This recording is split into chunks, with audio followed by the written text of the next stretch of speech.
সাজিদ, ঘরের বাজার তো সব শেষ, বাজার করতে হবে।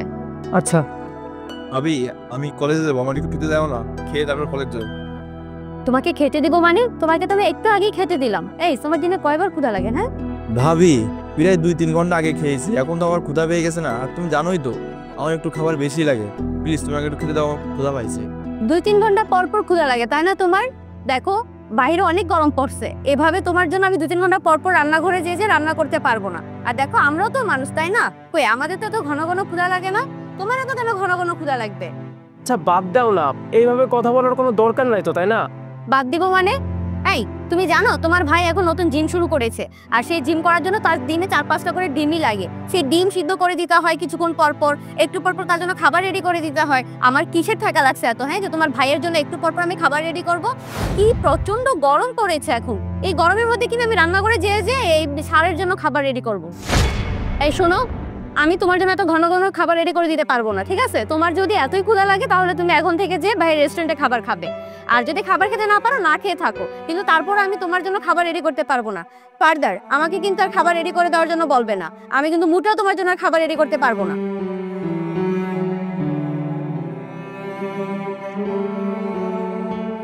চাপ, কি ব্যাপার, তুমি আমার ভাইয়ের সঙ্গে এমন ব্যবহার কেন করলা? ও তো একটু খাবারই খেতে চেয়েছিল তোমার কাছে। এমন ব্যবহার করবো না তো কি ব্যবহার করবো বলো? তোমার জন্য তো এত কষ্ট করতে হয় না আমার, তোমার ভাইয়ের জন্য আমাকে একটু পর পর রান্না করতে হয়, কত কষ্ট করতে হয়। যেখানে আমার হাজবেন্ডের জন্য করা উচিত সে জায়গায় তার জন্য করতে হয় না, তার ভাইয়ের জন্য নাকি আমি একটু পর পর যে রান্না করবো আসছে এখানে। আরে বাবা, ও তো ছোট মানুষ তাই না? তুমি ওর ভাবি, তোমার তো দায়িত্বের মধ্যে পড়ে ওর খেয়াল রাখাটা, তাই না? তোমার ভাই তো এখন বড় হয়েছে, তোমার ভাই নিজেটা নিজে একটু করে খেতে পারে না?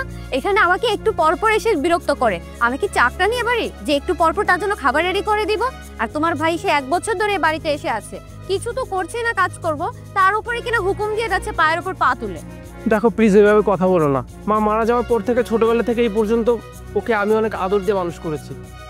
তুমি যেভাবে কথা বললে ও কষ্ট পাবে তো। আর তাছাড়া সামান্য একটু খাবারের জন্য এভাবে ওকে কথা না শোনালেও পারতে। আমার তো টাকা পয়সার অভাব নেই তাই না? টাকা পয়সা ইনকাম করি তোমাদের জন্য, সেক্ষেত্রে আমার ভাইকে যদি তুমি খাবার নিয়ে খোটা শোনাও তাহলে এগুলো কেমন কথা? এই শোনো, তোমার ভাই কষ্ট পাবে না কি পাবে সেটা দেখার বিষয় আমার না। সেই তোমার মা মারা যাওয়ার পর থেকে তোমার ভাই এ বাসার মধ্যে এসে পড়ে আছে। দেখো তোমার যদি এত কষ্ট হয় তোমার ভাইয়ের জন্য, তাহলে তুমি তোমার ভাইকে একটা মেসে উঠিয়ে দাও, সেখানে ঠিকমতো থাকতে পারবে। কিন্তু তারপরও আমি এই বিরক্ত আর নিতে পারতেছি না। দেখো তুমি কিন্তু এবার অনেক বাড়াবাড়ি করছো বলে দিলাম। শোনো সাজি, আমি মোটেও বাড়াবাড়ি করতেছি না। আর দেখো তোমার যদি এতই দরদ লাগে তোমার ভাইয়ের প্রতি, ঠিক আছে, আজকে থেকে তোমার ভাইয়ের রান্নাটা তুমি করবে, তোমার ভাইয়ের রান্নার সকল কিছু তুমি করে তোমার ভাইকে রেডি করে দিবে, তোমার ভাই খাবে, দেখবো তুমি কতদিন করতে পারো। আচ্ছা ঠিক আছে, তোমাকে রান্না করতে হবে না, আমার ভাইয়ের জন্য খাবার আজকে থেকে আমি রান্না করব, ঠিক আছে? কিন্তু তারপর আল্লাহর দোহাই লাগে আজকের পর আমার ভাইকে খাবার নিয়ে কখনো খোটা দিবা না, ও কষ্ট পাবে। যত সব করো, আজকে থেকে নিজের ভাইয়ের খাবার রেডি। আরে কি ব্যাপার, কোথায় যাও? আমি তো ভুল কিছু বলি নাই। মা, তুমি কোথায় চলে গেলে আমাকে ছেড়ে? আজ যদি তুমি থাকতে আমাকে এই দিকটা দেখতে হতো। ভাবি আমাকে খাওয়ার জন্য গুটা দেয়।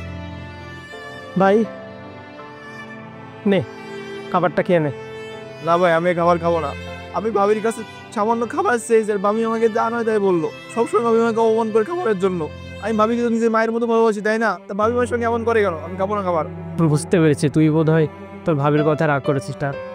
দেখ ভাই, আসলে ভাবি, তোর ভাবির কথা তুই রাগ করিস না ভাই। আর আমি তো তোর ভাই, আমি তো এখনো বেঁচে আছি নাকি? তোর ভাবি তোকে যাই বলুক, সমস্যা কোথায়? যেখানে তোর রক্তের ভাই এখনো বেঁচে আছে সেখানে তোর ভয় কোথায় রে ভাই? কোথাও তো ভয় নেই তাই না? শোন, অনেকদিন হলো আমার বাসায় তোকে আমি নিয়ে এসেছি, এই কারণে তোর ভাবি বোধহয় তোর উপর একটু রাগ করেছে। তাছাড়া তোর ভাবি তো এমন না, আবার তুই নতুন করে জিম শুরু করেছিস, এত এত খাবার লাগে জিম শুরু করলে, তুই তো জানিস। আর আমি যেহেতু জিম করি আমি তো বুঝি। আর সব থেকে বড় ব্যাপার, ও তো তোর ভাবি তাই না? তুই যেহেতু তার কাছে এত বারবার ঘন ঘন খাবার চাচ্ছিস, তাই হয়তো নিজেকে কন্ট্রোল করতে পারিনি। এমনিতে তোর ভাবি কিন্তু মানুষটা খারাপ না। শোন ভাই, তোর ভাবির কথায় তুই একদম রাগ করবি না। তোর এখন থেকে যখন খাবার দরকার, আমি বাসায় থাকলে তুই আমাকে বলবি, আমি তোর জন্য খাবার রান্না করে দিব, ঠিক আছে?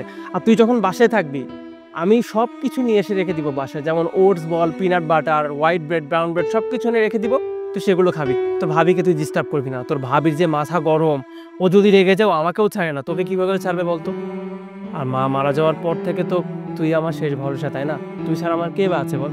শোন ভাই, একদম মন খারাপ করবি না, এখন খাবারটা খেয়ে নে। আচ্ছা বাবা, ঠিক আছে, মন খারাপ করিস না, নে খাবারটা খেয়ে নে, তো ব্যাগটা রাখ।